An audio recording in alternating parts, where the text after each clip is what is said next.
Hello friends, it's Dr. Cootie here. So it's finals week, and ordinarily that would mean that I would bake you cookies. Because of the circumstances we're in, I must teach you to make your own cookies so you can have cookies. Who doesn't like cookies? Okay, so today I'm going to teach you a recipe that in my family is called Mrs. Trent cookies because a woman named Mrs. Trent taught my family how to make them. It's that simple. So these are cookies that require very few ingredients, very little equipment, and you don't even have to bake them. So let's try it. First of all, here's what you need. Oh, by the way, thank you to Dr. Scott, who is our cameraman. So if it's weird, it's his fault, right? I guess that's right. Okay, so, all right, the things that you need are sugar, just regular old granulated sugar, cocoa powder.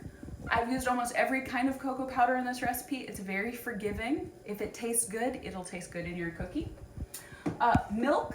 You can use any kind of milk you want, including things like almond milk or soy milk or near milk milks. It's really just for the liquidness of it, but some kind of milk-esque thing. Vanilla extract or any kind of vanilla flavoring will work in this one. Again, it's very forgiving. Also some oats, like the kind of whole oats that you make oatmeal with.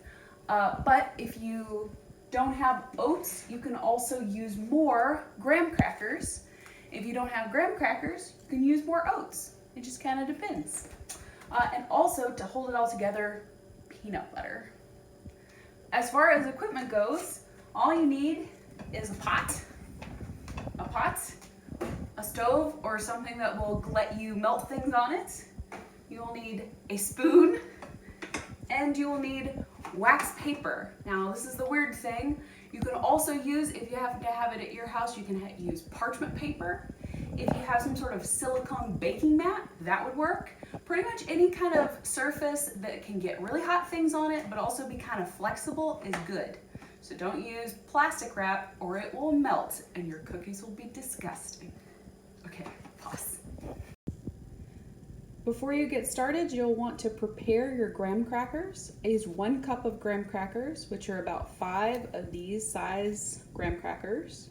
So I don't know if you'd consider that 20 of little half crackers or 10 crackers the size you make s'mores with, whatever. What you want to do is you want to break them up in a bowl. This is a great thing to have younger siblings or little kids you might have running around your house right now helping out. So just let them crunch these up in the bowl. Of course, make sure they wash their hands, but crunch them. You can also, I found it useful, you can also use something like a measuring cup to get in there and really crunch. So what you're looking for here is small pieces, kind of pebble size, nothing that big. But you also don't want it to be absolutely sand. You want things to have a little bit of texture. So don't want to make it a powder, but just kind of small, uneven bits, like that. Once you've gathered all your ingredients, what you need to do next is to take those ingredients and measure them out. I'll give you a list of the measurements of each ingredient so that you can measure them out before you get started. So the first thing you want to do is get your pot, get it on your heat, and put it on kind of a medium heat so that it's hot but not screaming hot. Okay? Then the first thing you want to add to your pot as it starts to warm up, my stove's really hot so it gets hot very quickly, is your 2 cups of sugar. I know this feels like a lot of sugar, but don't worry. Okay, so put it in your pot. And from right now, you want to be really attentive and make sure that your sugar kind of moves around while you're working with it here. Okay, and the next thing you want to put in is your 2 tablespoons of cocoa powder. Just plop it right in there with the sugar. Okay. And what I like to do here is just mix that cocoa powder and the sugar around until it's kind of an even texture. Again, you want to make sure you keep that moving.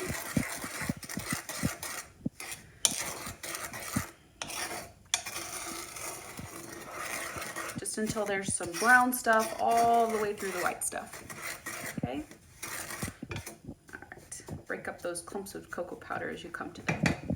And then you want to add your 1/2 cup of milk, whatever kind you have chosen. All right, get it in there. And then stir, stir, stir. This is the part where you're really smoothing everything out. Okay, make absolutely sure that you get in there to the very bottom and all the way around the sides. So all the different powdery things get mixed in with the liquid. So you get a nice smooth texture. So when you see a kind of clump of something, break it up with your spoon. Okay? And as it gets smoother and smoother, you can stir it just a little bit faster. Okay? Now what you should start to look for here is once you've got everything smooth and stirred together, start to look and see if your heat gives anything a bubble. Okay, get a little closer there, Dr. Scott. Okay, it's gonna look a little bubbly just because of how it is, but you're looking for bubbles that are coming because it's boiling. Okay, none yet.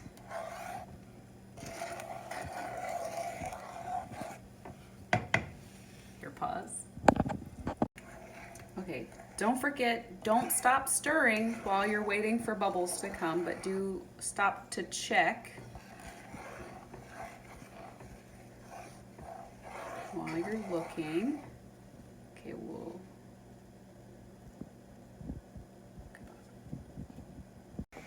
okay, you can see we've got bubbles coming up around the side. It's been about a minute since you left me.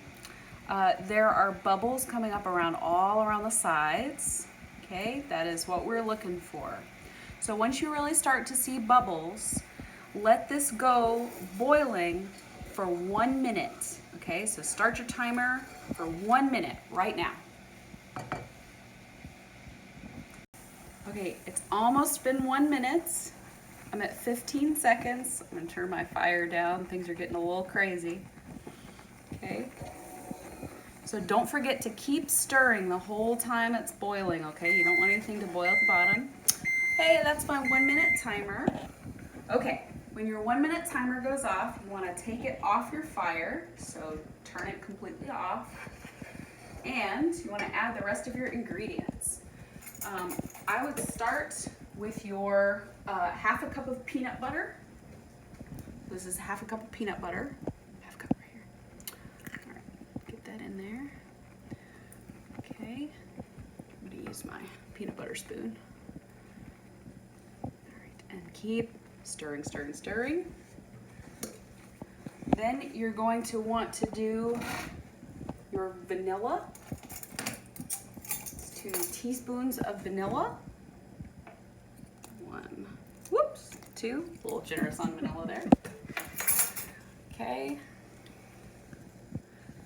Make sure you're stirring so you don't get a clump. And then dump in your graham crackers. All that little dust in there. Keep stirring, keep stirring, keep stirring. And then that was your 1 cup of graham crackers.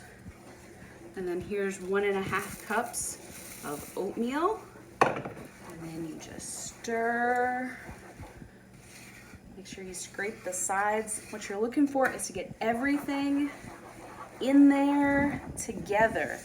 You don't want to see any naked oats, any naked graham crackers, any lumps of peanut butter. You just want everything unlumpified. Okay. Check it out. Ooh, it's getting there very quickly. Ooh. All right, and it smells amazing at this point. It does. Testify, Dr. Scott. Okay, so what I want you to do now is as soon as everything is like really looking together, come over to your wax paper, okay?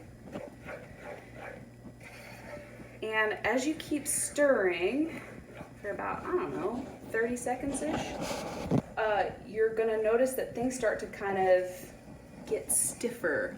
They're gonna coagulate a little bit, okay? So that's what you're looking for.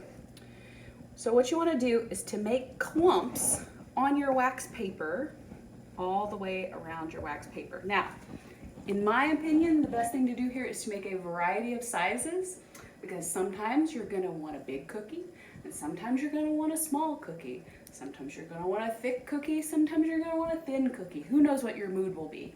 So, keep stirring, and then just with your wooden spoon here, doesn't have to be beautiful, just make some clumps on your wax paper.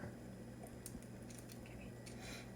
Oh, and if you have a counter that is at all delicate, please be careful with the bottom of your pot, okay? My counter is very forgiving. All right. Just go on through making clumps.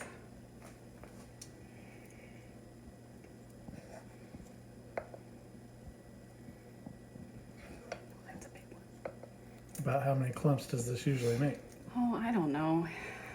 I'm not really sure. Let's see. Like I said, I like a variety of sizes, so it just kind of depends on my mood.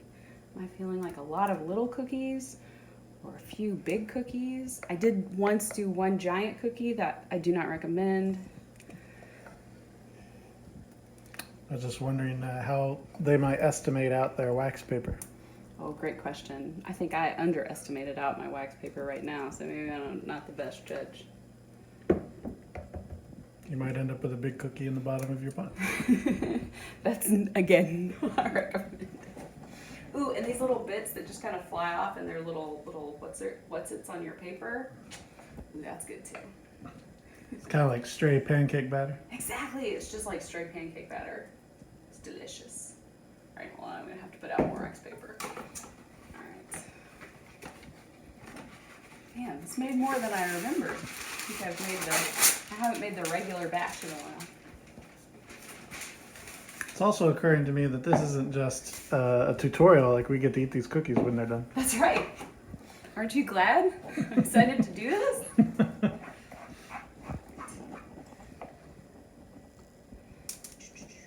They're also full of oatmeal, which, you know, That's healthy. it's healthy. Come on, people.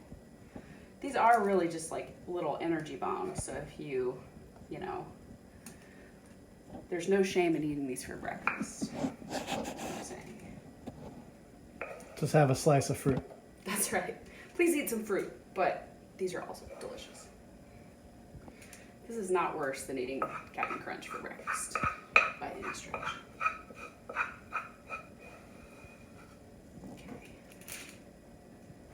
Okay, we're almost to the end of our pot.